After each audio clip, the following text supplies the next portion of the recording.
जय हिंद प्यारे साथियों। आज जानते हैं प्यारे साथी, बीपीएससी टीचर एग्जाम 2.0 जो आ चुका है। हम उसी के लिए लेकर आए हैं आपके लिए एक महत्वपूर्ण क्लास जो आपके एग्जाम में बहुत ही महत्वपूर्ण होने वाले है प्यारे साथी।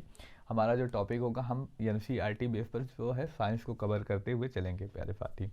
क्योंकि आप देखेंगे प्रीवियस अभी जो हुआ, अभी हाल ही में अभी ज्वाइनिंग दी गई, अभी क्या कह सकते हैं कि ट्रेनिंग ही चल रही है। अभी 10-15 दिन पहले ज्वाइनिंग दी गई, 17 या 18 से ज्वाइनिंग दी गई, एक नई भर्ती आ गई, कितनी अच्छी बात है प्यारे साथी। हम पहले आज पहली क्लास है तो आज हम पहली क्लास में थोड़ा सा हम जान लें क्या क्या टॉपिक होगा हमारा जो आपके एग्जाम के लिए बहुत ही महत्वपूर्ण होगा। तो हम बात कर रहे हैं प्यारे साथी बीपीएससी टीचर टीचर बहाली 2.0 की। इसके लिए हमारी ये क्लास इंपॉर्टेंट होने वाली है और इसमें हम एनसीईआरटी बेस जो साइंस के क्वेश्चन होंगे, साइंस से रिलेटेड टॉपिक होंगे, उनको हम चर्चा करेंगे। तो आप हम लोग भी बन जाइए हमारे चैनल के साथ। और हाँ प्यारे मित्र, जो लोग भी बीपीएससी टीचर एग्जाम देने जा रहे हैं उनको अपने साथ जोड़िएगा, और नए होंगे तो चैनल को सब्सक्राइब भी कर लीजिएगा। पहले आप वीडियो देखिए, अगर आपको अच्छा लगता है तब ही सब्सक्राइब कीजिए, किसके लिए आप कोई बाध्य नहीं है पहले, लेकिन आप पूरा वीडियो देखिएगा। प्यारे साथी, हम पहले चर्चा कर लें कि जो हम साइंस पढ़ने चल रहे हैं इसका वेटेज क्या होगा। अगर हम पिछली बार एग्जाम की बात करें तो प्यारे साथी साइंस इतने अच्छे लेवल का आया कि अच्छों की हालत ख़राब हो गई। लेकिन अब की बार जैसा कि बीपीएससी आयोग ने स्वयं कहा कि पिछली बार पेपर जो था काफ़ी टफ बन गया था, इस बार लेकिन उसे डाउन किया जाएगा। तो हम एनसीईआरटी बेस से सारे क्वेश्चन होंगे, तो हम एनसीईआरटी बेस को ही लेकर चलेंगे। तो प्यारे साथी, कई लोगों का ये कहना होगा कि ऐसा है कि हम पहले से ही एनसीईआरटी बुक ही ना पढ़ें। तो प्यारे साथी, बिल्कुल आप एनसीईआरटी बुक पढ़ सकते हैं, लेकिन इसमें एक समस्या ये होगी कि अभी भी एक मंथ ही बचे हुए हैं एग्जाम को, एक ही मंथ का टाइम दिया है। तो इसमें एक नुकसान ये हो जाएगा प्यारे साथी कि आप एनसीईआरटी बुक से पढ़ेंगे तो आपके पास उतना टाइम एक्स्ट्रा चाहिए, इसके लिए आपको टाइम देना पड़ेगा जो आपके पास है नहीं। क्योंकि आपको कंटेंट जो क्या पढ़ना है क्या छोड़ना है ये नहीं पता होता, तो आप टोटली पढ़ेंगे, उसके लिए आपको टाइम चाहिए, टाइम है नहीं। तो हमारा काम क्या होगा, उन्हीं क्वेश्चन को हम लेकर आए। आप अदर जो सब्जेक्ट है उस पर ध्यान दीजिए, साइंस के पोर्शन हम लेकर आएंगे, आप वहाँ देखेंगे क्या क्या टॉपिक हो सकते हैं, आपके एनसीईआरटी बेस से क्या क्या प्रश्न है, पूरा हम कोशिश करेंगे पूरा से पूरा कवर करते चलें। अब की बार कितना होगा साइंस का वेटेज, तो पहले हम पैटर्न को जान लें, एग्जाम पैटर्न को। पहली क्लास है तो एग्जाम पैटर्न जानना भी जरूरी है प्यारे साथी। कितना होगा, तो अब की बार जैसा कि 150 क्वेश्चन होगा पेपर में, कितने प्यारे आएंगे प्यारे साथी, 150 क्वेश्चन आएंगे। लेकिन हम इसको 3 भागों में बांटेंगे प्यारे साथी। हम इसको पार्ट फर्स्ट, इसको हम पार्ट सेकेंड, इसको हम पार्ट थर्ड में। अब देखेंगे प्यारे साथी यहाँ से क्या क्या प्रश्न आने वाला है। तो यहाँ पे बहुत सारे प्रश्न बनेंगे, लेकिन यहाँ जो पहला पोर्शन दिया गया है इसमें 30 क्वेश्चन का दिया गया है, और इसमें कितना दिया गया है 40 क्वेश्चन, 70 क्वेश्चन हो गए। इस थर्ड पार्ट से 80 क्वेश्चन। अब आते हैं यहाँ पर 30 क्वेश्चन में क्या क्या पूछा जाएगा। तो यहाँ तो एक तो इंग्लिश होगा जो इस सबके लिए होगा, और दूसरा जो होगा क्या होगा प्यारे साथी, हिंदी, बांग्ला, उर्दू, ये सब सब्जेक्ट होंगे। तो आप देखेंगे प्यारे साथी ज़्यादातर विद्यार्थी क्या लेना चाहेंगे, तो हिंदी लेना चाहेंगे। अगर आप लोग हिंदी कहेंगे तो हिंदी भी हम कवर करेंगे प्यारे साथी, इतना कवर कर लेंगे कि आपका जो 30% चाहिए क्वालिफाई नंबर वो आराम से हो जाएगा। तो प्यारे साथी, आप इसको कमेंट करके बता दीजिएगा अगर आपको हिंदी के लेक्चर चाहिए तो। देखिए यहाँ पर क्या होगा, 30 क्वेश्चन में जैसा पिछली बार था उसी हिसाब से आएगा। तो कितना था, 25 क्वेश्चन इंग्लिश और 75 क्वेश्चन जो अन्य है, यानी हिंदी, उर्दू, बांग्ला जो भी आप लेना चाहें वो था। तो अगर उस हिसाब से हम ले 25%, तो यहाँ पर 8 क्वेश्चन बनता है, और जो बचते हैं 22 क्वेश्चन यहाँ पर बनता है। और पास करने के लिए कितने परसेंट नंबर लाने जरूरी था, 30%। अगर उसी 30% के हिसाब से माने तो यहाँ पर कितना बनेगा प्यारे साथी, 30% के हिसाब से तो 9 क्वेश्चन बनता है। तो यहाँ कम से कम आपको 9 क्वेश्चन लाना ही होगा, 9 क्वेश्चन सही करना ही होगा किसी भी कीमत पे। अगर आप नहीं सही करते तो इससे कोई मतलब नहीं, यहाँ पर पूरा आप 40 या 80 पूरा कर जाए कोई मतलब नहीं होगा अगर आप यहाँ पर नहीं ले आ पाते। अब यहाँ जो अब आते हैं इस 40 नंबर पे, इस 40 नंबर पे जीके जीएस आएगा, और बिहार स्पेशल आएगा, बिहार स्पेशल आएगा, और करंट अफेयर भी आएगा, और स्टैटिक भी आएगा। ये सारे टॉपिक आते हैं। अब पिछले पेपर के हिसाब से अगर हम देखें तो वेटेज किसका रहा, और इसमें साइंस भी होगा। इसमें सबसे ज़्यादा साइंस का वेटेज रहा। साइंस से ज़्यादातर प्रश्न आए, 20 से 30% साइंस से ही प्रश्न थे। तो इस बार अगर हम 20 से 30% मान लें तो लगभग 8 से 10 क्वेश्चन साइंस से आने वाले हैं, और साइंस से अच्छे खासे क्वेश्चन आते हैं। कम से कम 10 क्वेश्चन आने वाले हैं, इससे ज़्यादा भी आंकड़ा हो सकता है, 15 से 20 भी हो सकता है। तो हमारा टारगेट ये 8 से 10 क्वेश्चन आपको सही कराना होगा। हम पूरा साइंस कवर करेंगे इस 1-1.5 महीने में। और स्टैटिक जीके से कुछ देखिए, स्टैटिक जीके यहाँ पे 1-2 ही प्रश्न आते हैं, वो भी बिहार से ही रिलेट करके आते हैं। तो इतना स्टैटिक जीके आप थोड़ा कम ध्यान देंगे तब भी इंपॉर्टेंट रह चल जाएगा। लेकिन करंट अफेयर पे ध्यान दीजिएगा, क्योंकि करंट अफेयर देखेंगे हाल ही का पूछा गया। तो अभी आप 2 से 3 मंथ पहले का करंट अफेयर पढ़ लीजिए, आपका कवर हो जाएगा। मान के चलिए 5 महीने पढ़ लीजिए बस, इससे ज़्यादा नहीं, तो आपका करंट अफेयर भी कंप्लीट हो जाएगा। अब किसी भी यूट्यूब चैनल से मंथली जो करंट अफेयर पढ़ाया जाता है वहाँ से क्लास ले लीजिए, या हम जो दिल्ली पुलिस के लिए करंट अफेयर पढ़ाए हैं वहाँ से आप क्लास ले लीजिए, वो भी आपके लिए इनफ होगा। काफ़ी सारे प्रश्न वहाँ से मिल सकते हैं। अब बाकी आगे हम बात करते रहेंगे इस बारे में। और बिहार स्पेशल, देखिए बिहार स्पेशल के बारे में कहीं से बिहार से कोई अच्छा पढ़ाता हो जो आपकी जानकारी में हो, या कोई मैगजीन आती हो, कुछ भी आता हो, वहाँ पे आप पढ़िए। तो बिहार जीके बहुत बढ़िया रहेगा, बिहार स्पेशल वहाँ पे बढ़िया होगा। बाकी आप लोकल के हैं तो बहुत अच्छे से जानते हैं जो वहाँ के होंगे। बाकी अदर स्टेट वालों के लिए थोड़ा सा समस्याएं यहाँ पर होती है। जीके जीएस इतिहास इसमें सभी ले लिया जाता है, लेकिन हमारा जो टारगेट कहाँ पे होने वाला है, साइंस का होने वाला है। अब जो थर्ड पोर्शन आता है, पार्ट थर्ड में यहाँ पर कौन कौन से प्रश्न आते हैं प्यारे साथी, तो यहाँ से सब्जेक्ट से आएगा। अब सब्जेक्ट से आएगा 80 प्रश्न। अब देखिए यहाँ पर बढ़ जाता है 6 से 8 वालों के लिए।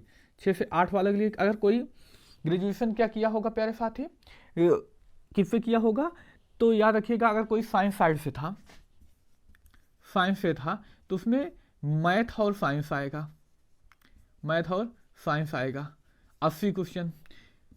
अगर कोई आर्ट से किया होगा, जैसे बीए हुए करते हैं, तो यहाँ पर क्या आएगा प्यारे साथी, SST आएगा। तो अब यहाँ पर भी साइंस का पोर्शन आ जाएगा, यहाँ पर भी साइंस का पोर्शन आ जाएगा। तो यहाँ से 6 से 7 प्रश्न यहाँ हम मिल सकते हैं। अगर कोई साइंस साइड से होगा तो मैथ साइंस ज़्यादा आ जाएगा, तो मैथ साइंस का वेटेज यहाँ पर बहुत ज़्यादा हो जाएगा। यहाँ पर कम से कम मान के चलिए 30 से 35 क्वेश्चन कम से कम साइंस के हो जाएंगे अगर कोई साइंस साइड से होगा। तो बाकी मैथ तो अच्छी करनी है, कुछ टॉपिक हम मैथ के भी कवर कर लेंगे प्यारे साथी, जो जो इम्पोर्टेंट होंगे। और NCERT से ही कवर करने का करेंगे, क्योंकि NCERT बेस आएगा प्रश्न यहाँ से। ये हमारा थर्ड पार्ट हो गया। अब हमारा कुल मिलाकर टारगेट कितना है, अब वहीं अगर हम 9th और 10th की बात कर लें, तो जो जिस सब्जेक्ट से फॉर्म फिल करेगा, कोई हिंदी का है तो 80 क्वेश्चन हिंदी के आएंगे, कोई साइंस साइड से है तो साइंस के ही सारे क्वेश्चन आएंगे 80 क्वेश्चन, कोई मैथ पे करना चाहेगा, मैथ का टीचर बनना चाहेगा तो मैथ के ही क्वेश्चन आएंगे। वही 11-12 में भी है, तो आप लोग अपने हिसाब से सब्जेक्ट ले लिए। अगर यहाँ पर भी कोई साइंस का है तो वीडियो को देख सकता है, नहीं तो आप इसके लिए तो ज़रूर देखिए, क्योंकि 8-10 नंबर बहुत अच्छा नंबर होता है। अब कई लोगों का सस्पेंस था प्यारे साथी कि जो मेरी 150 नंबर पर बनेगी कि 120 नंबर पर बनेगी, तो अभी इसके बारे में कंफर्म कहना कुछ कहा नहीं जा सकता। तो लेकिन कि 150 में से मेरिट बनेगी कि 120 में मेरिट बनेगी, यहाँ पर जितना ज़्यादा नंबर करेंगे वो मेरिट में काउंट होंगे कि नहीं काउंट होंगे, अभी एक बार पर कहना सही नहीं होगा। अभी कोई वो नहीं है, अभी थोड़ा सा इसके लिए वेट करिए, लेकिन आप लोग इस पोर्शन पे मेहनत करते रहिए। तो आइए आज हम अपना क्लास को प्रारंभ करते हैं, जो आपके एग्जाम के लिए इम्पोर्टेंट है प्यारे साथी। क्लास को हम प्रारंभ कर दें। देखिए हम आज सबसे पहले बात करेंगे इंपॉर्टेंट टर्मिनोलॉजी की, यानी महत्वपूर्ण शब्दावली के बारे में प्यारे साथी। महत्वपूर्ण शब्दावली इंपॉर्टेंट है, क्योंकि क्लास स्टार्ट करने से पहले हम महत्वपूर्ण शब्दावली के बारे में अगर पढ़ लेंगे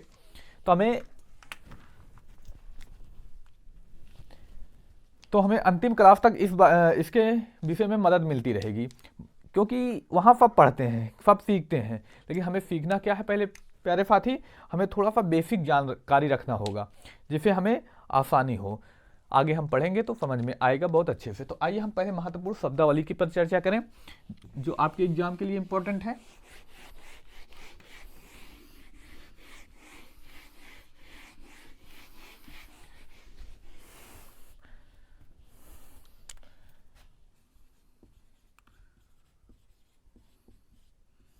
महत्वपूर्ण शब्दावली, यानी हम कह सकते हैं प्यारे साथी इंपॉर्टेंट टर्मिनोलॉजी।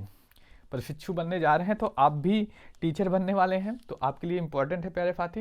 देखिए कुछ महत्वपूर्ण शब्द के बारे में हम चर्चा करेंगे। जैसे हम एक एग्जांपल लेते हैं, जल। जल में क्या आता है, H2O फार्मूला होता है, H से होता है हाइड्रोजन। तो हाइड्रोजन यानी हम वहाँ से लेंगे हाइड्रो। जहाँ जहाँ भी संबंध हाइड्रो आता है वहाँ संबंध किससे होगा, जल से। जैसे हमने बात की हाइड्रो, हाइड्रो का मतलब क्या होगा, जल। तो एक हम बात करेंगे हाइड्रोफोबिया, हम आगे बात करेंगे हाइड्रोफाइट्स, हाइड्रोपोनिक्स, ये सब क्या होता है। तो इन सब का संबंध हाइड्रो आया तो हाइड्रो का संबंध किससे होगा, जल से होगा। तो ऐसे महत्वपूर्ण शब्दावली के बारे में हम चर्चा करेंगे। तो आइए हम चर्चा करते हैं। देखिए इसकी थोड़ी लंबी क्लास हो सकती है, 2 क्लासेस लेनी पड़े, फिर उसके बाद हम अपनी टॉपिक पर स्टार्ट करेंगे, क्योंकि लास्ट टॉपिक तक, लास्ट चैप्टर तक एक काम करने वाला प्यारे साथी, इसलिए आप जुड़े रहिए। देखिए हमारा जो पहला शब्द है आज का क्या है प्यारे साथी, हाइड्रो।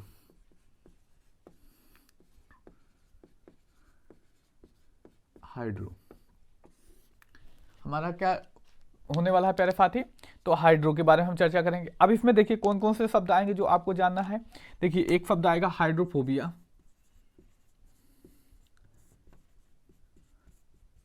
हाइड्रोफोबिया एक शब्द हमने चर्चा की, हाइड्रोफोबिया आएगा। और दूसरा क्या आएगा, हाइड्रोफाइट्स आएगा।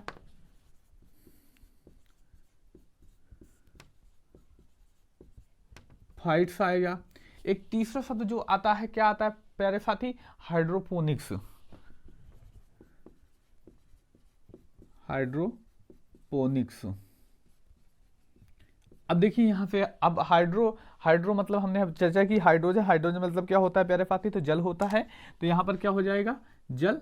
अब यही जल से रिलेट करके ही ये टॉपिक होगा। देखिए हाइड्रोफोबिया, फोबिया मतलब क्या हो जाएगा प्यारे साथी, डर। फोबिया मतलब क्या हो जाएगा, डर हो जाएगा। यानी हाइड्रो मतलब जल। हमने देखिए जल और डर 2 शब्द मिल गए, जल और डर 2 शब्द मिले। अब इसमें क्या प्रश्न बनेगा प्यारे साथी, जल से डर लगना, जल से डर लगना। ठीक है, क्या बना प्यारे साथी, जल से डर लगना। हमारा जो टर्म बना जल से डर लगना। तो ये क्या हो जाएगा, इसका मतलब क्या, ऐसा रोग जिसमें जल से क्या लगे प्यारे साथी, डर लगे। ऐसा रोग अर्थात ऐसा रोग जिसमें पानी से डर लगे, ऐसा भी रोग होता है। तो जी हाँ प्यारे साथी, आप देखते होंगे गांव में कुत्ते काट लेते हैं, कुत्ते काटने पर आदमी की मृत्यु हो जाती है, आपने सुना होगा। तो आदमी की मृत्यु कैसे होती है, तो यही वजह रही, उसको पानी से डर लगने लगता है। जब पानी मिलेगा नहीं तो क्या होगा प्यारे साथी, मृत्यु। पानी तो पता ही है कितना इंपॉर्टेंट है, तो इस वजह से। अब ऐसे रोग को किस वजह से होता है, तो कुत्ते की काटने की वजह से। अब बीमारी कौन सी होती है, बीमारी का नाम, रोग का नाम, एक प्रश्न यहां से बन सकता है, इस रोग का नाम क्या है प्यारे साथी, तो रेबीज रोग है, रेबीज रोग है। और इसमें कौन सा वायरस पाया जाता है इस रोग में, तो प्यारे साथी रेहेब्डो वायरस पाया जाता है। कौन सा प्यारे साथी, रेहेब्डो वायरस। यहाँ से ये सारे प्रश्न बनेंगे। कितना अच्छे से यही टॉपिक वहाँ बुकों में लिखा गया है, आपको इसको सर्च करना पड़ेगा, लेकिन हम आपके लिए आसानी से उपलब्ध करा रहे हैं। तो इंपॉर्टेंट ये हो जाता है। अगला है हाइड्रोफाइट्स। क्या है प्यारे साथी, हाइड्रोफाइट्स। हम अगले शब्द पे बात करते हैं, हाइड्रोफाइट्स। तो हाइड्रोफाइट्स, अब जहाँ भी फाइट्स आए, आप याद रखिएगा, चाहे जहाँ फाइट्स आए, फाइट्स का मतलब क्या होगा, फाइट्स का मतलब होगा पौधा। फाइट्स का मतलब क्या होगा प्यारे साथी, तो पौधा होगा। तो यहाँ पे पौधों पे रिलेट, हाइड्रो मतलब जल, फाइट्स मतलब पौधा, तो जल और पौधों का संबंध। तो इसमें क्या होगा, ऐसे पौधे जो जल में उगते हैं, कई ऐसे पौधे पाए जाते हैं जो जल में उगते हैं, तो उन्हीं पौधों की बात कही जा रही है। ऐसे पौधे जो जल में उगते हैं। अब प्यारे साथी आसानी से याद हो गया, हाइड्रोफाइट्स ऐसे पौधे जो जल में उगते हैं उन पौधों को क्या वैज्ञानिक रूप में कहा जाता है? तो प्यारे साथी हाइड्रोफाइट्स कहा जाता है। ये लास्ट तक आपके काम करने वाला है। तो हाइड्रोफाइट्स कहा जाता है। अगर हिंदी में बात करें तो इसको क्या कहा जाएगा? जलोदभिद। जलोदभिद इंपॉर्टेंट, जलोदभिद भी कह सकते हैं। हालांकि पेपर वाला हिंदी नहीं पूछता, पेपर वाला हिंदी नहीं पूछता, वो इंग्लिश ही नाम दे सकता है। एक जैसे नाम होते हैं तो यहाँ पर विद्यार्थी काफ़ी कंफ्यूज होता है। आपने पिछली बार भी देखा होगा कि आते हुए प्रश्न कंफ्यूजन भरे हुए थे, 5 ऑप्शन होते हैं, इस वजह से और कंफ्यूजन होती है। तो इसलिए इस शब्द को भी याद रखिएगा। हाइड्रोफोबिया, जल पे डर लगना। ऐसा रोग जिसमें पानी पे डर लगे। रोग कौन सा होता है? रेबीज रोग। वायरस कौन सा होता है? रेबिडो वायरस। जब वायरस टॉपिक हम पढ़ रहे होंगे रोग टॉपिक, तो वहाँ पर भी ये आने वाला है। आगे बात करते हैं हाइड्रोपोनिक्स। हाइड्रोपोनिक्स क्या हो जाएगा प्यारे साथी? देखिए यहाँ पर है हाइड्रो मतलब जल से ही रिलेट करके होगा। आप देखते ही आप हाइड्रो शब्द आ जाएगा तो आप समझ जाएंगे जल से ही रिलेट करके टॉपिक है, इंपॉर्टेंट होगा। अब इसमें क्या हो जाएगा? वह विधि जिसके द्वारा पौधा जल में उगता है। इसके में क्या बात की गई? वह विधि जिसके द्वारा पौधा जल में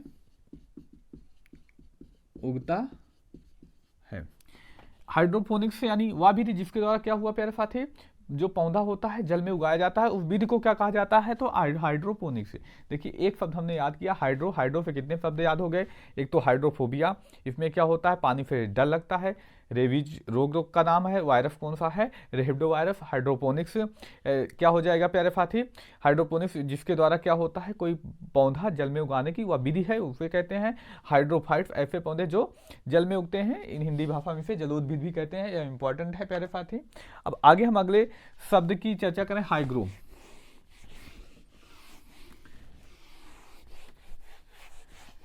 हमारा जो अगला शब्द होने वाला है प्यारे साथी कौन सा होगा? तो हाइग्रो होगा। हाइग्रो। हम अगले शब्द पर चर्चा करते हैं हाइग्रो। हाइग्रो मतलब होता है आर्द्रता। आर्द्रता या इसी कमी कह सकते हैं, नमी, या इंग्लिश भाषा में इसे कहते हैं ह्यूमिडिटी। ह्यूमिडिटी कहते हैं। देखिए अब इसमें हम याद करेंगे। देखिए इसमें क्या आएगा प्यारे साथी? हाइग्रोमीटर। एक शब्द क्या आ जाएगा? हाइग्रोमीटर। अब यहाँ पर कंफ्यूजन होती है सबको। हाइग्रो मतलब क्या होता है? आर्द्रता या नमी। क्या होता है? आर्द्रता या नमी। अब यहाँ से हम जान जाएंगे हाइग्रो यानी मीटर। मीटर नापने वाला होता है, लंबाई नापने वाला। तो लंबाई वाली नापने वाली यानी लंबाई किसमें मापे जाएगी? जो आर्द्रता मापने का उपकरण होगा, आर्द्रता या हम कह सकते हैं नमी मापने के उपकरण। अब यहाँ पर ये मत सोचिए कि एक ही शब्द आ रहा है, क्योंकि इसी से रिलेट बहुत सारे शब्द आएंगे। आगे हम उसके बारे में चर्चा करेंगे। आपको एक क्लास कितना इंपॉर्टेंट होगी ये आप 1-2 क्लास लेंगे तब पता चलेगा। तो पहले 1-2 क्लास लीजिए उसके बाद। अब यहाँ पर देखिए एक शब्द आता है जीरो। जीरो मतलब क्या हो जाएगा प्यारे साथी? शुष्क हो जाएगा। जीरो मतलब क्या होगा प्यारे साथी? तो शुष्क होगा, ड्राई जिसको कहते हैं।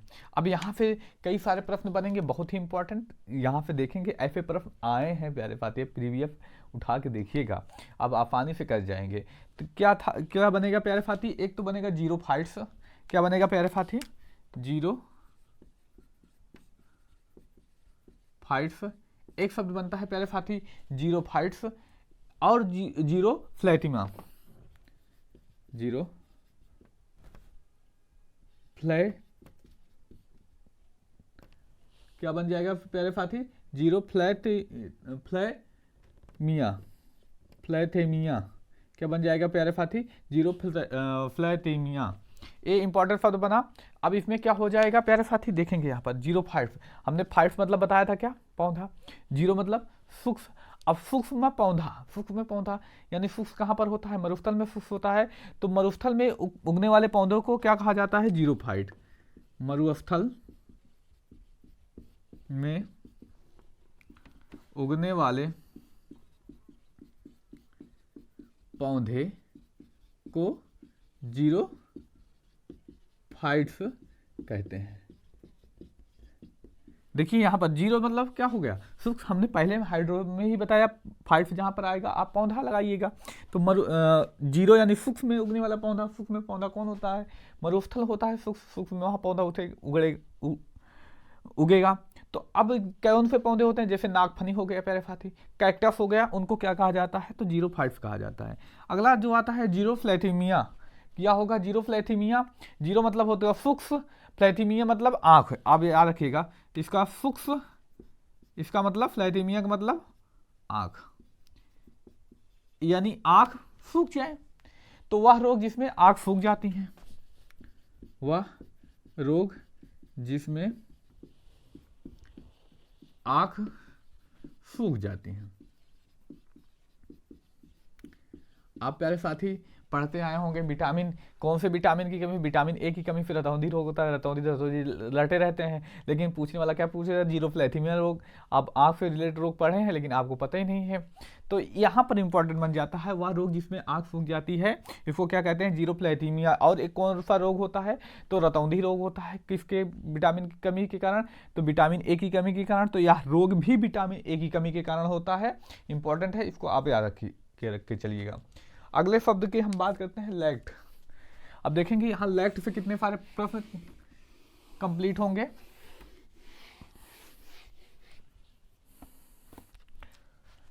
याद रखिएगा प्यारे साथी, लैक्ट, लैक्ट क्या हो जाएगा, दूध यानी मिल्क। जहां भी आपको लैक्ट मिले आपको दूध से रिलेट करके रखना है। जैसे लैक्टोज, प्यारे साथी एक शब्द आता है लैक्टोज, क्या हो जाएगा प्यारे साथी, लैक्टोज। आगे बात करते हैं प्यारे साथी प्रोलैक्टिन,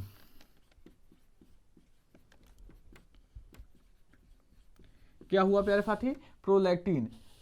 एक लैक्टोबेसिलस,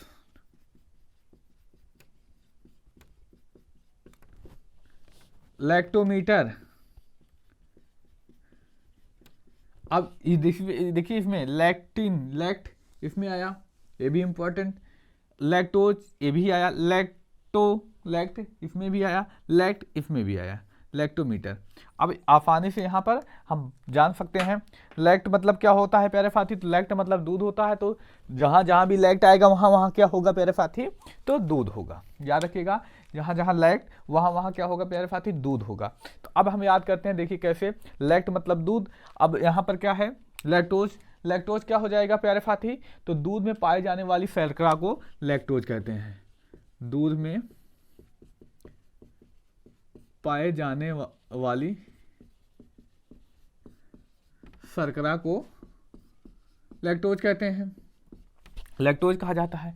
अगला शब्द आ गया प्रोलैक्टिन, प्रोलैक्टिन, लैक्ट मतलब दूध, तो क्या होगा, दूध का निर्माण करने वाला हार्मोन। जो दुग्ध निर्माण करता है वो कौन सा हार्मोन है प्यारे साथी, तो प्रोलैक्टिन। ये कहाँ से निकलता है, तो पीयूष ग्रंथि से निकलता है प्यारे साथी, ये भी इंपॉर्टेंट है, पीयूष ग्रंथि से निकलता है। कहाँ से निकलता है, पीयूष ग्रंथि से निकलता है, इंपॉर्टेंट है। प्रोलैक्टिन दूध से निर्माण करने वाला हार्मोन कहाँ से निकलता है, तो पीयूष ग्रंथि से निकलता है। आगे हम पीयूष ग्रंथि के बारे में बहुत डिटेल पे जब ग्रंथियों के बारे में चर्चा करेंगे वहाँ पर आएगा। तो लैक्टोज दूध में पाए जाने वाली शर्करा को कहते हैं। लैक्टोबेसिलस क्या है, दूध से दही बनाने वाला जीवाणु, दूध से दही बनाने वाला जीवाणु, दूध से दही बनाने वाले जीवाणु को क्या कहते हैं, लैक्टोबेसिलस। दूध से दही बनाने वाले जीवाणु को क्या कहा जाता है प्यारे साथी, दूध से दही बनाने वाले को याद रखिएगा लैक्टोबेसिलस क्या कहा जाता है, लैक्टोबेसिलस। और लैक्टोमीटर, लैक्टोमीटर क्या है, वह यंत्र जिससे दूध की शुद्धता मापी जाती है, वह यंत्र जिससे दूध की क्या मापी जाती है प्यारे साथी, शुद्धता मापी जाती है। हमने चर्चा की लैक्ट मतलब क्या होगा, दूध। तो लैक्टोज आया शब्द, लैक्टोज क्या होता है, दूध में पाए जाने वाली शर्करा को लैक्टोज कहते हैं। प्रोलैक्टिन क्या होगा, तो याद रखिएगा, दुग्ध निर्माण करने वाला हार्मोन होता है, कहाँ भी पाया जाता है, तो पीयूष ग्रंथि से निकलता है। वहीं लैक्टोबैसिलस, दूध से दही बनाने वाले जीवाणु को लैक्टोबैसिलस कहते हैं। अगला शब्द आता है लैक्टोमीटर, यानी दूध की शुद्धता मापने वाला यंत्र क्या कहलाता है, लैक्टोमीटर कहलाता है। इसमें याद रखिएगा, बहुत इंपॉर्टेंट, कितने आसानी से आप तैयार कर रहे हैं, ये सोचिएगा कि कितनी आसानी से तैयार हो रहा है। पहले हम बायोलॉजी शब्द क्या होता है, इसके खोज जना के सभी पढ़ाते हैं, लेकिन आप यहाँ बनिए, पहले देखिए कैसे कि महत्वपूर्ण शब्दोवली को सीख कर हम आगे बढ़ते हैं प्यारे साथी। तो आइए चर्चा करते हैं आगे।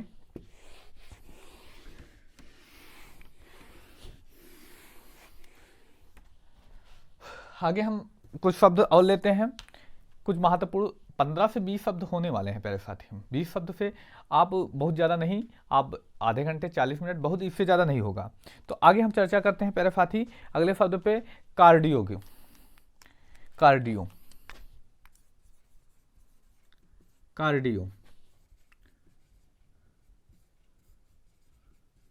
कार्डियो क्या होगा प्यारे साथी, अगला शब्द जो हमारा रहा कार्डियो। कार्डियो जहां भी आएगा कार्डियो, वहां पर आप क्या करेंगे प्यारे साथी, हृदय। अब कार्डियो शब्द याद कर लिए तो यहां से बहुत सारे प्रश्न हो जाएंगे। कार्डियोलॉजी, देखिए यहां पर क्या हो जाएगा, कार्डियोलॉजी।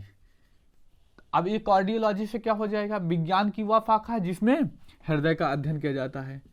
विज्ञान की वह शाखा जिसमें हृदय का अध्ययन किया जाता है।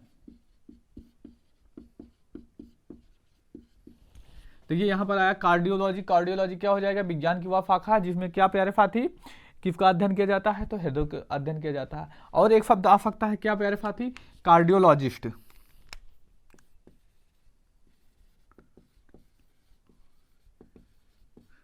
क्या हो जाएगा, कार्डियोलॉजिस्ट। इसमें क्या होगा, वह व्यक्ति जो हृदय का अध्ययन करता है।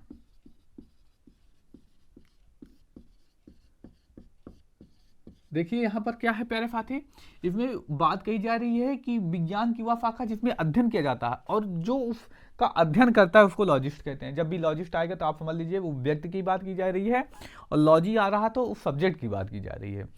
अब इंपॉर्टेंट प्रश्न हो जाता है, जब भी आप जाएंगे देखिए डॉक्टर को दिखाने, तो वहां पर लिखा होगा कार्डियोलॉजिस्ट, यानी हृदय विशेषज्ञ, हृदय के बारे में जो अच्छी जानकारी रखता हो उसके बात की जा रही है। अब यहाँ पर दो शब्द आते हैं, एक तो हृदय की जांच कैसे की जाती है, तो एक हृदय की जांच, एक मस्तिष्क की जांच, इसमें बहुत सारा कंफ्यूजन होता है। तो इसमें महत्वपूर्ण शब्द आ जाते हैं, एक तो आता है ईसीजी, एक शब्द, दूसरा क्या आता है, ईईजी।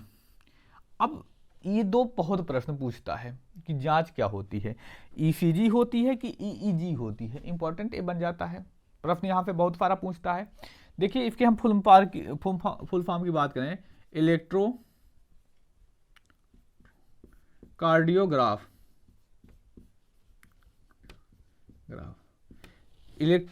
Electro cardiograph. वहीं अगर इसकी बात करें तो इलेक्ट्रो इंसेफ्लोग्राफ।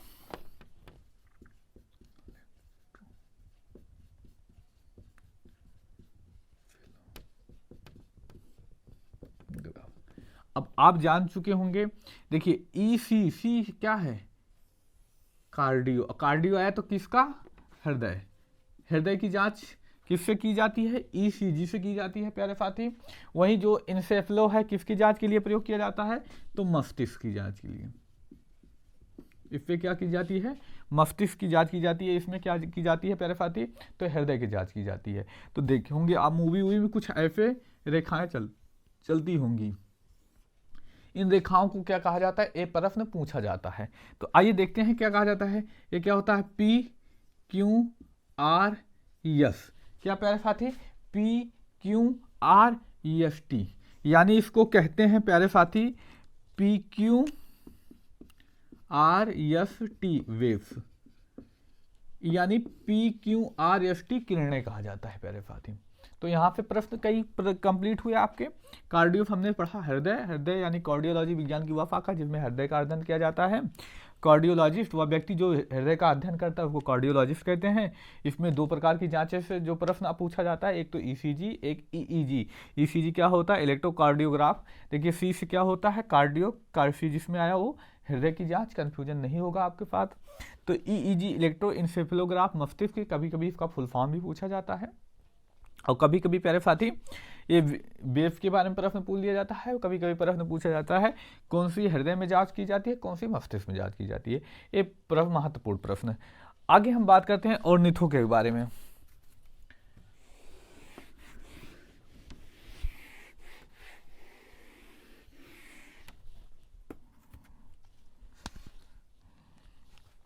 चलिए बात करते हैं किसके बारे में प्यारे साथी? ऑर्निथो के बारे में।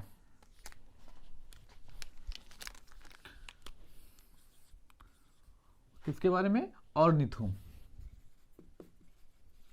ऑर्निथो देखिए इसको हम याद कैसे करेंगे? उड़निथो। क्या हो जाएगा प्यारे साथी? उड़निथो। उड़ता कौन है? तो पक्षियां उड़ती हैं। कौन उड़ता है प्यारे साथी? तो पक्षियां उड़ती हैं। तो अब यहाँ पे हमको मिल गया क्या प्यारे साथी? ऑर्निथोलॉजी। क्या हो जाएगा? ऑर्निथोलॉजी।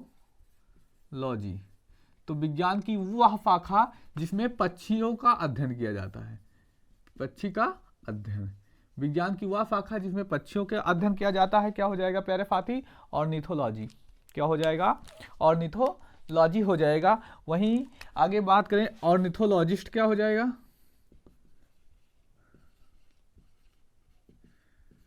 ऑर्निथोलॉजी वह व्यक्ति जो पक्षियों का अध्ययन करता है।